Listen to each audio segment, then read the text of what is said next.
Yes, hello mga idol. Welcome dito sa ating 1xBet Guidelines. At dito mga idol, tuturuan ko kayo kung paano manood ng free live mga idol sa inyong kinahiligan na laro. By the way mga idol, kung wala pa kayong 1xBet account, nasa comment section po ang link kung paano mag-register mga idol.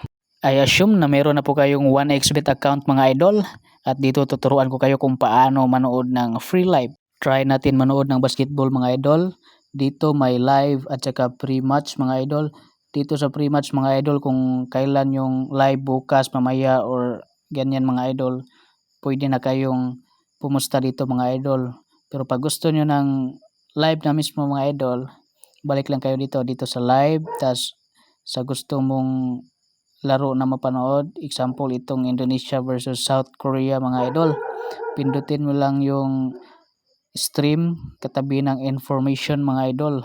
At yun mga idol, pwede ka na manood ng free live, pwede ka pang mag landscape o portrait kung anong gusto ng mga idol. Pwedeng palakihan, pwedeng paliitin ang inyong pinapanood, yung paboritong laro mga idol. Habang nanonood mga idol, pwede kang pumusta sa inyong paboritong team mga idol.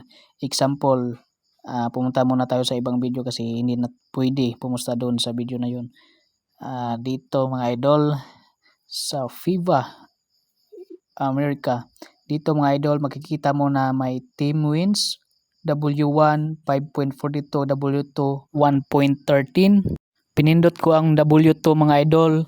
Kung sakaling pumusta kayo ng 100 pesos, ang yung 100 magiging 113, at samantalang pag pumusta ka doon sa W1 mga idol na naka 5.16 is yung 100 pesos ay magiging 516 mga idol.